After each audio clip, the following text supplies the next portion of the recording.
another edition of Tino Hot Ones, and we're here with our guests today, Steele, Miss Vadeboncoeur.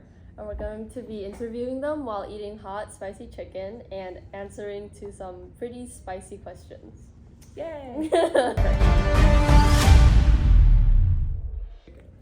All right, to start, can you tell us a bit about your background and how you became interested in art and how you became an art teacher? Yeah. So I actually started doing art. I was a theater major in college, and one of the classes you have to take as a theater major is set design. Oh. So that was the first time I took any type of design or artistic class. And then I worked at a theater camp in the summer, and they're like, oh no, our designer quit. We need someone who can paint backdrops. And I was like, oh, I can do that. And that was like the first time I had even ever tried to paint, and it was on like a huge backdrop that was like 50 feet by 70 feet. It was like this huge thing. But I really enjoyed just the whole process. It was really fun, and so I didn't actually start teaching art, but that was my first oh, I really like this. I was already kind of a creative person. It was a different medium for me. And then I took 10 years off, taught math and science instead. Oh, Right off. Yeah, I just did something else. Yeah, I taught math and science. I taught drama, and I taught PE. And then eventually I was like, I want to go back to this art thing. It was really fun. So that was 5 years ago. Oh, nice. And then now I teach here. It's my second year at Cupertino. Would you say that art, painting, is one of your favorite mediums from your first experience to now? Yes. Yes? Painting is probably my favorite, but it is one of the harder ones to travel with. Probably not as hard as ceramics. Yeah. So I can take my watercolors and stuff. So I usually do sketching, just for fun if I'm traveling a lot. But I would consider myself probably a painter above any other medium. What about you? How did you get into this whole art teacher? It started right here because I'm a former Oh. student, and so my art teacher at the time, Miss Graves, had put some of my pieces in, or put one of my pieces in the student art show.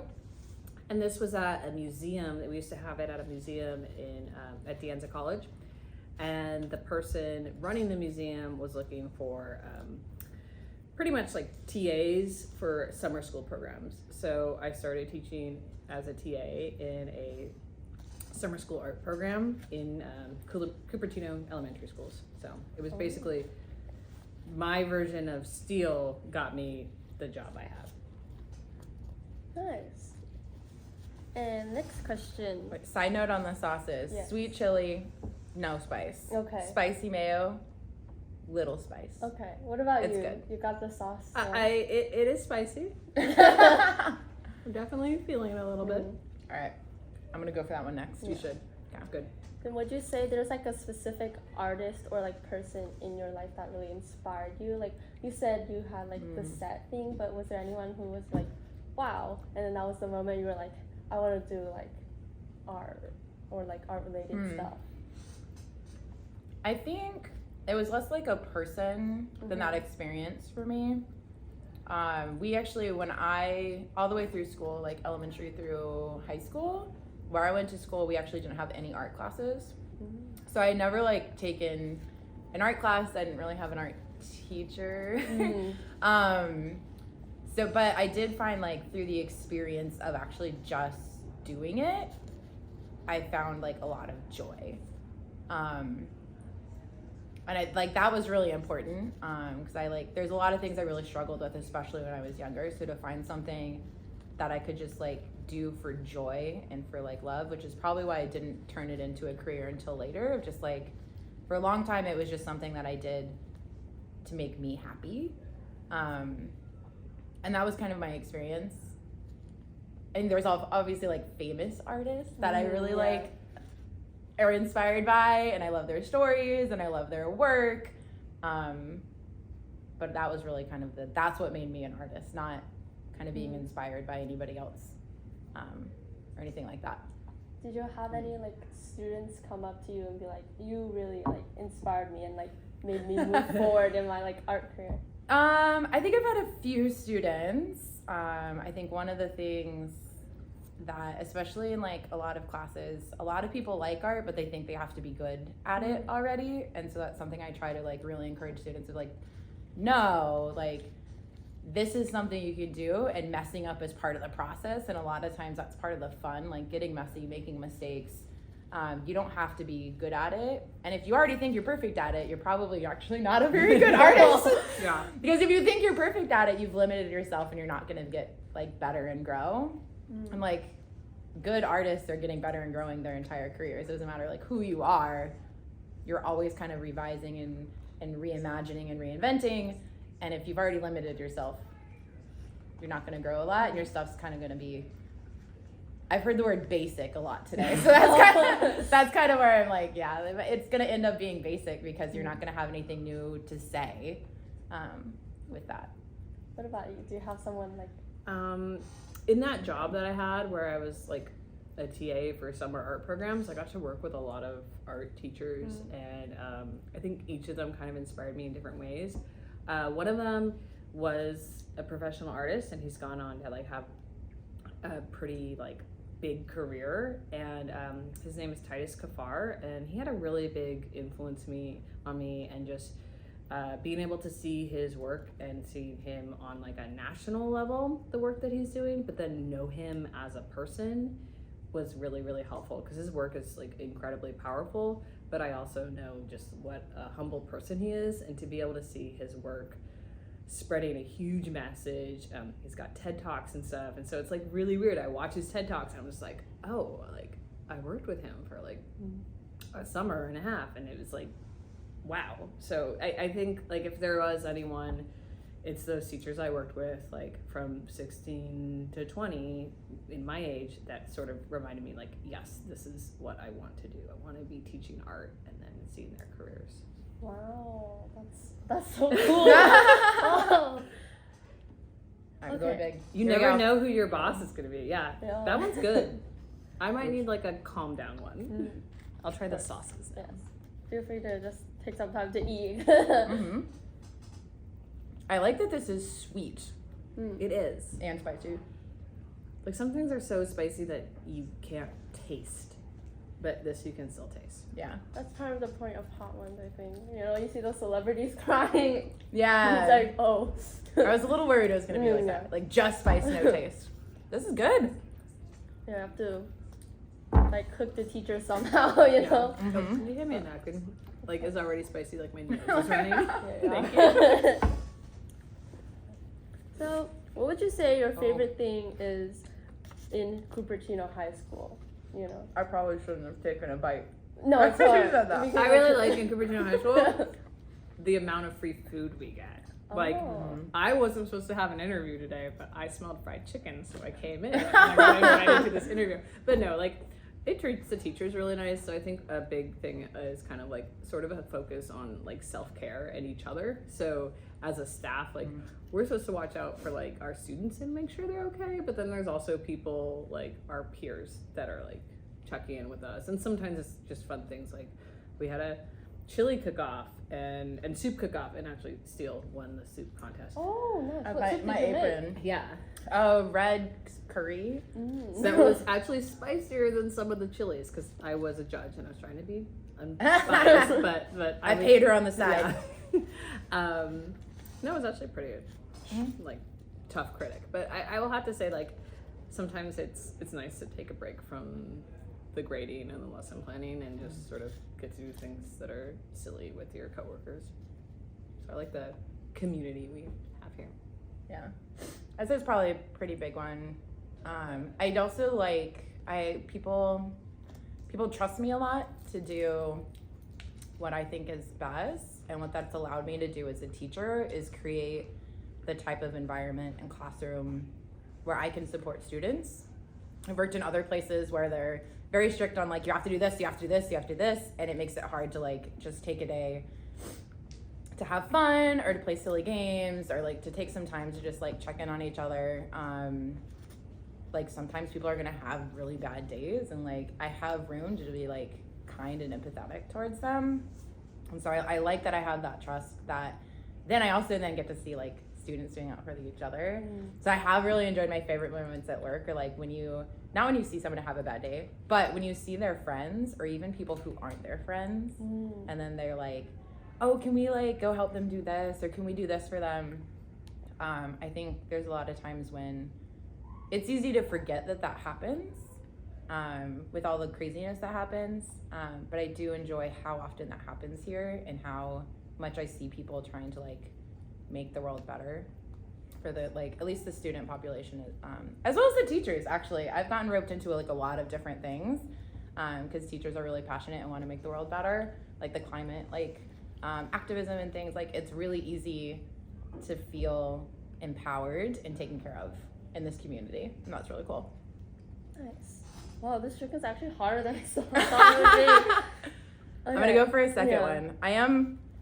I'm tearing up, but it's because I'm thinking about all the nice and kind student things that I've seen. Of course. I'm very emotional. When you said that about students, like, oh, could I help them? I'm like, oh, they just didn't want to do their work. They wanted to get out of it. They wanted to help someone else. It was like kindness with the added benefit of not having to like get messy that day.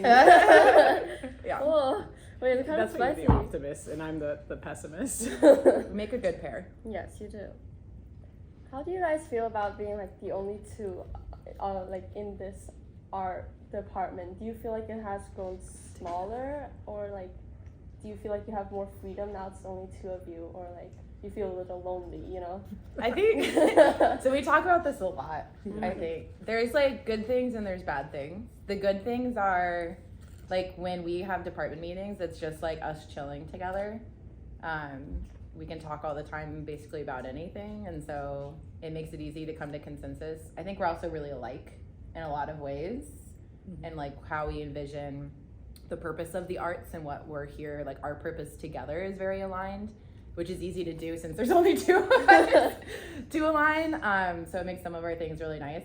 I will say we were both teaching an extra class. Yeah. And so that's not easy, like to do extra work because there's not someone else to do it. Yeah. I feel a little guilty about that one. I kind of convinced her, like, yeah, you could teach an extra class. It's fine. Yeah, you got this. It's hard. I think just it would be easier if we had more people taking, or more teachers able to teach us, but we had to look at it as a department, because when there's declining enrollment, it's like we don't want to hire someone and be like, you know, here, take these 2 classes, but then those 2 classes may not be there because we don't have the students to fill them. So it's like, you don't want to like make someone join your team, welcome them into your team, and they don't have the assurance that they're going to have a job next year because we don't know if the classes are there. So we were like, it's going to be really, really hard, but I'd rather do that than string someone along. Yeah. It also does mean like, if somebody goes through my program, if I've taught them Art 1, Art 2, Art 3, like I know them really, really well. So like over time, like I'll know, and even over the last 2 years, like I'm gonna know my students really, really well. And so it makes it easier to help people. Cause that, like, you know that awkward phase in the beginning of school where you're like, you meet a new teacher and you're like, who are you? What do you like? What do you want? Like, you kind of skip all that, right?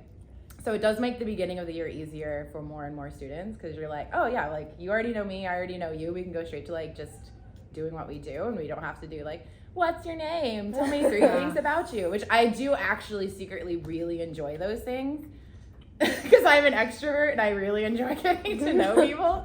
But I get that it's awkward and really painful to do 7 periods a day.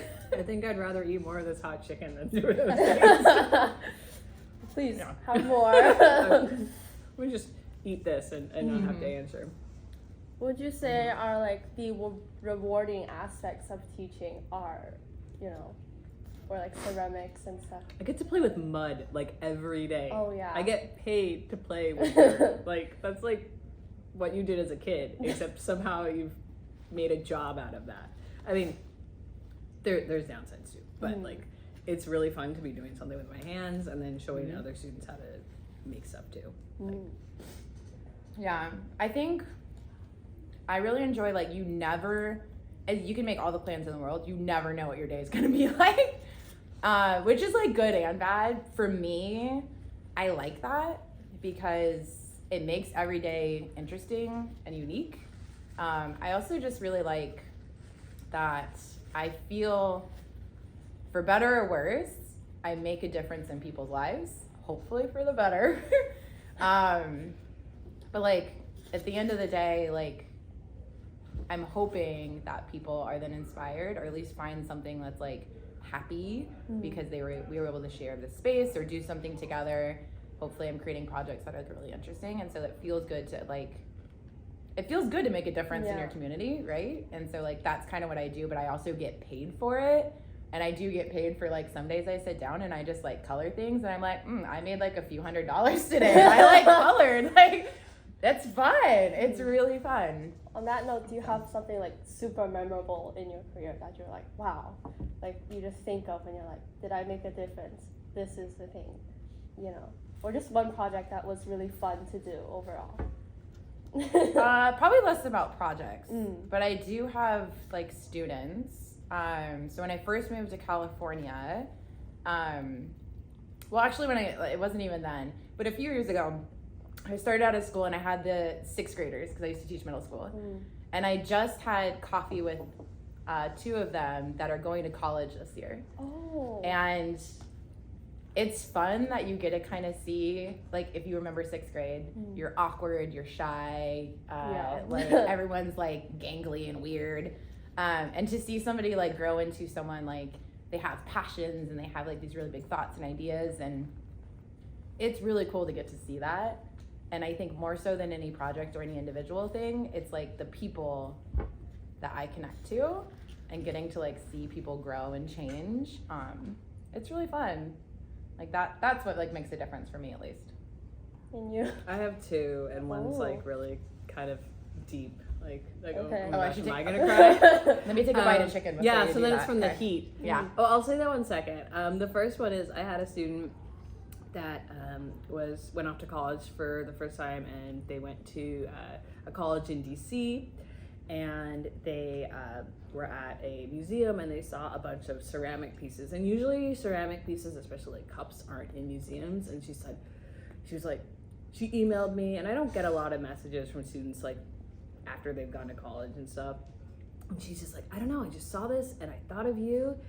And I emailed her back and I sent her a picture. I was like, I have one of this artist's mugs. Like, it was given to me. Like this is so weird that you would be like, this reminds me of you. And it was just weird that like there were a lot of connections that happened that I would not have put together. And it takes a lot of bravery for someone to like message a teacher after school is over, and then but something I did resonated with her when she saw a piece of artwork. And that's like, for me, a goal as an art teacher is that one, my students are going off and seeing art out in the wild, and that they are also making connections to people and things in their life.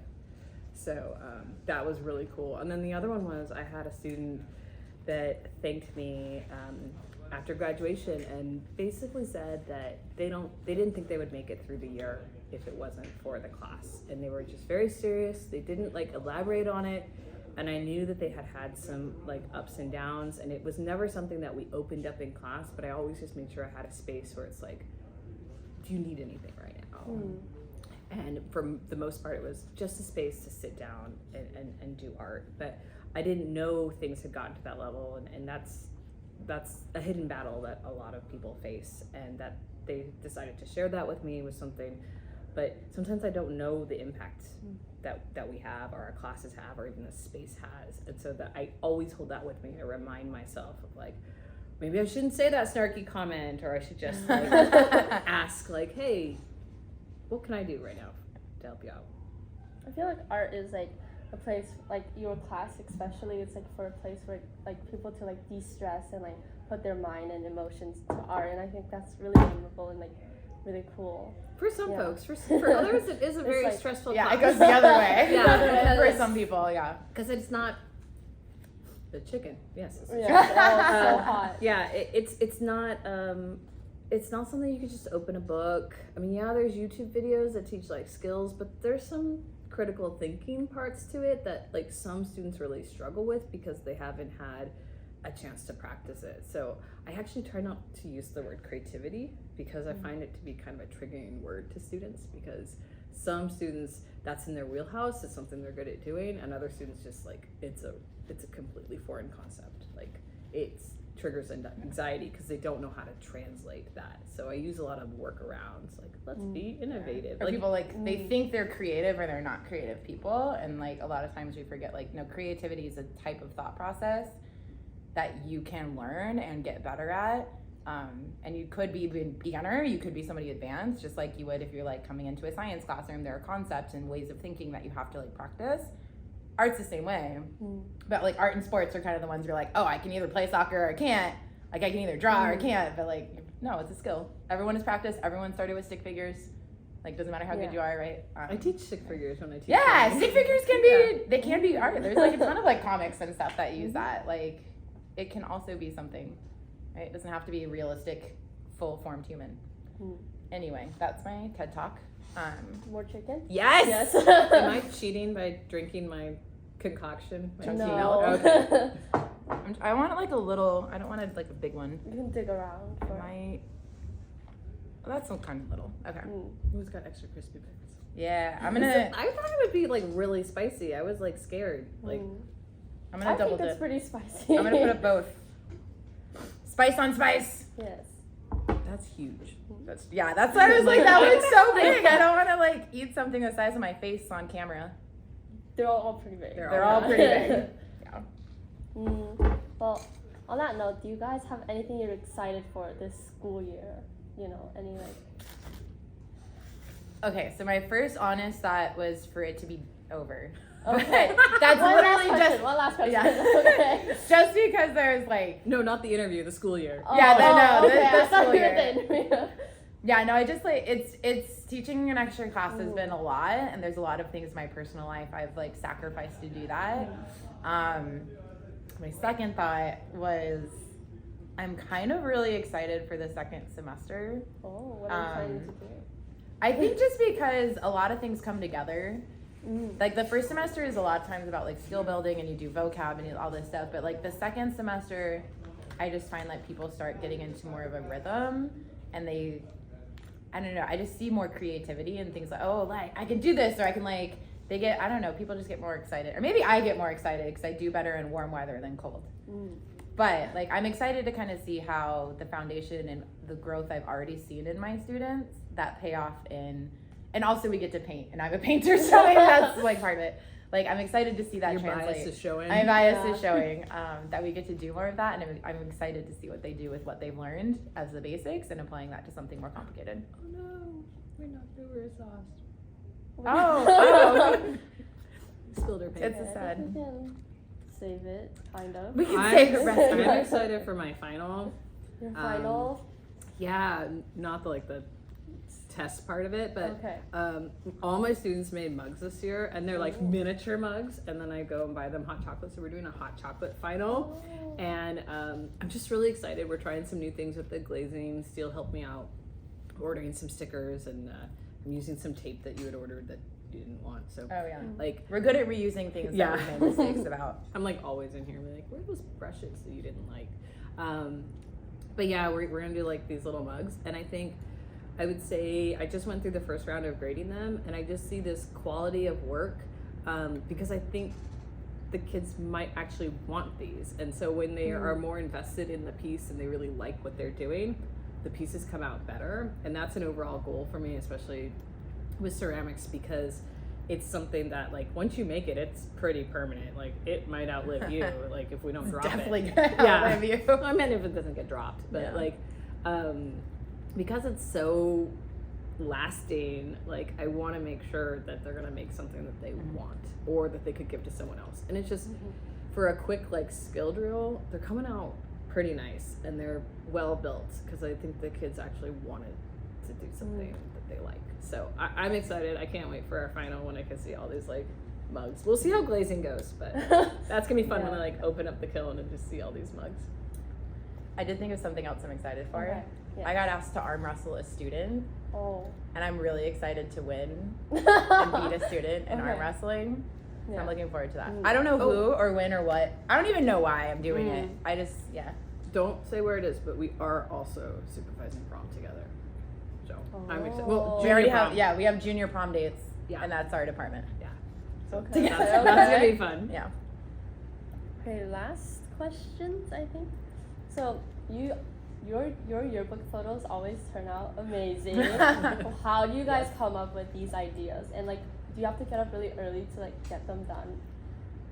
Your first one. The Hulk one took me a while. And then it was like during the day. So I had first period off last year. So I literally came into work normal. Painted my face for like half an hour. Class? While I was on prep, so there wasn't any Prep. students. Took a picture, immediately washed it off. So I spent like half an hour to 45 minutes doing that. Took the picture and immediately washed it off to get it done. But I had also tried it. I can't remember if we took our yearbook photos before or after Halloween. Because I knew I wanted to do that for Halloween. So I had practiced. I think I practiced, we took the yearbook photo, and then I did the real one. Yeah. Yeah, I'm excited to do that again, but teaching first period, I didn't know how to paint my face. Yeah. You should just leave it this time. It'd be really cool. Did I? No, Because we it was did during Barbie. Halloween, wasn't it? No, we did Barbie. Yeah. We No, just did held I? up our Barbies. Yeah, I can't remember. Oh, that's right. I dressed as my Barbie for Halloween, but we Yes. just held up our Barbies. Yeah. Okay. The Halloween and yearbook photos are like the same. The to me. hardest part is we switched yearbook companies this year, like the photo companies, I should say, not the yearbook, but the photo. And so I had to be like, no, I have permission to do this. And they're like, okay, now let's do your normal one. I'm like, no. So like all my staff IDs are like not normal. And I have to I feel like I just need a note from Miss Tomberlin that says she's okay to do this. She could do I ran it during the hallway and she's like, oh, that's great. So my regret is I didn't do it my first year teaching, but I've done it the 10 other years. So it's really, you have to have a strong concept. And if you have enough time, you can gather all the stuff for it. But I want the actual execution of the thing. I don't do a bunch of makeup. I try to go as simple as possible, but just have really, really clean concepts. So I just have to brainstorm a lot. So I go through, I kind of veto a lot of things because of how much time it might take, and I don't have that prep, or I'm dropping off my kids. So what can I do with the time frame? And I think some of my more successful ones are the ones that I don't have to do a ton with. Just put a hat on that has an apple in front of my face, or just keep it simple. I mean, I do enjoy anything that allows me to paint even my face. So. I mean, I guess I did make a beard for Bob Ross. I want to see that. Oh wait, I already saw it. Yeah. Well, do they let you see the pictures? There are ideas. That's my ID. They let you retake it because this photos is geez. You mean when they take it? Yeah.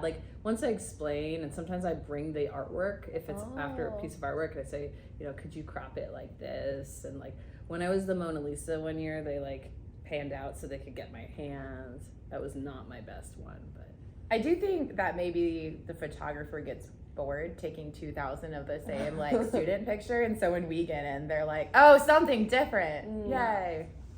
Okay, that's it. Thank you so much. Yay, thanks for the chicken. Yeah. It was lovely. I don't need dinner. I was gonna say I might take some for Kevin actually. Huh? Feel free to take as much as you want. Oh, take it. thanks. He would love that. Then I don't have to cook too. So that's good. Wait, where did you get this from? it's Pelican. That's the place that you That's the place where I go. So that's why when I saw the chicken, I'm like, oh, I can handle their people. I'm totally crashing your interview. Thank you for letting me crash your interview. Of course. Which I don't have to talk as long. Yeah. That's nice. And you can eat more. Yeah. That's it. I did eat a lot of chicken. Yeah. Would you guys We're still eating on camera. We have the same amount of chicken that we ate. Oh. We ate a lot of chicken. Oh, last thing. Do you guys prefer wings or the leg drumstick? I prefer boneless from them. Oh. Boneless. But that's chicken nuggets. Yeah. Which chicken nuggets have a time and place, but if you're eating, I calmed it down because I was on camera, but I love chewing on bones. I love tearing apart the chicken wings and It has a different association with me because my sculptures are made with bones, so it's kind of weird that I'm chewing on bones. Why is that weird? You just chew on the bones. Because that's my flesh-eating beetle's job. You gotta connect with your medium through a Not shared that experience. Not that kind of artist. Okay, well, I think that's Cool. a wrap for today. You can feel free Thanks. to take as much or as little chicken as you want. And yeah, I think we are good. Thank you so much. Thank Yay. you. Yeah. Thank you. I'm gonna Thank- finish this wing and I'm gonna grab Thank you a for letting me. thing. I didn't even sign a waiver. Yeah, she had to sign 5. That's Thank you. funny. You're a good interviewer. Thank Yeah. you. I was really nervous.